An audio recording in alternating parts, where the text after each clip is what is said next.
não sou celíaco nem alérgico a trigo, mas retirei o trigo da alimentação e me senti melhor, né? Por quê? Pode ser, na maioria das vezes, que a pessoa tenha algum outro, que o glúten cause outros processos inflamatórios no corpo da pessoa, né? Que a pessoa tenha algum problema de digerir, né? E que isso cause outros processos inflamatórios. Ou então, a maioria das pessoas consome, por exemplo, o glúten através da farinha de trigo. E através de que tipo de farinha de trigo? A farinha branca, né? Então, a farinha de trigo branca é um tipo de farinha refinada. Na indústria, todos os tipos de farinha, por exemplo, e açúcar, tudo que é muito branquinho, né? Açúcar, farinha e tal, não é naturalmente tão branco daquele jeito, com exceção aí dos polvilhos, né? Que realmente a mandioca já é branca, né? Então, a gente sabe que a fonte aí principal, ela já é branca. Mas essas, principalmente a farinha de trigo, que é o que a gente está falando aqui hoje, ela passa, eu já falei isso em outras lives, por um processo de branquear, né? Literalmente é como se passasse por uma cândida industrial, né? Então, para deixar ela bem branquinha, ela passa por esse processo químico, né? De branqueamento, esbranquiçamento. Isso. E então, para ficar bem branquinha, tem todo um processo de muita química, né? Então, ela é a farinha mais refinada possível. Quanto mais a gente refina tanto um açúcar quanto uma farinha, mais ela perde Hoje tá difícil, né, gente? Nutricionalmente, né? Ela perde muito.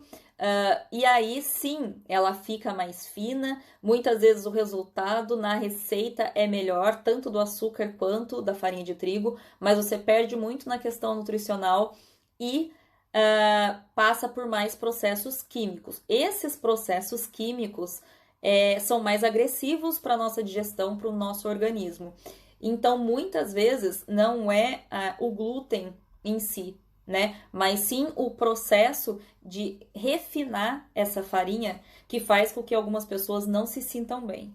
E aí, uma coisa um pouco mais grave, eu diria, que o meu irmão, ele tinha padaria, então eu tive contato por um tempo aí com essa digamos assim, né, com a coisa da compra da farinha de trigo nas padarias. Eu tive, né, contato de ver assim como funcionam os tipos de farinha que estão disponíveis no mercado para a maioria das padarias no Brasil. E o que acontece? A farinha, ela não é pura, né? Então não é puro, na maioria dos lugares não é pura farinha de trigo. Eles colocam alguns aditivos, alguns estabilizantes na farinha. E muitas pessoas acham que o problema delas é com o trigo, quando na verdade o problema mesmo são esses aditivos que vão nas farinhas que fazem muito mal para a nossa saúde. E no Brasil são permitidos muito mais aditivos na farinha de trigo do que em muitos outros países. Então, principalmente, sabe a famosa farinha enriquecida ou fortificada? Pois é, ela é péssima para a nossa saúde. Esse fortificado, o que ela fortifica, na verdade? A capacidade de expansão do glúten e do pão, né? Sabe quando a gente compra aqueles, por exemplo, pãezinhos franceses que vem oco por dentro, assim, né?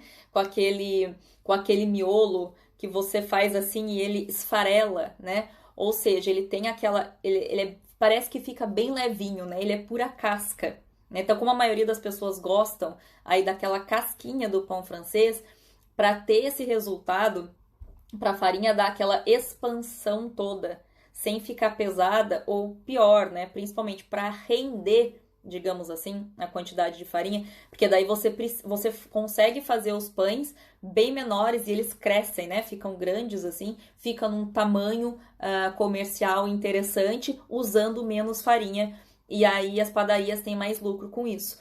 Porém, para fazer isso, eles colocam vários aditivos na farinha e esses aditivos, sim, fazem muito mal, né? Então, se você, por exemplo, percebe que quando você faz alguma coisa na sua casa com uma farinha de trigo de boa qualidade, depois, se você tiver trigo na sua casa, dá uma olhadinha nos ingredientes, nunca é só farinha de trigo. Mas se você usa principalmente uma farinha de trigo orgânica, se você puder, eu sei que é mais caro, né?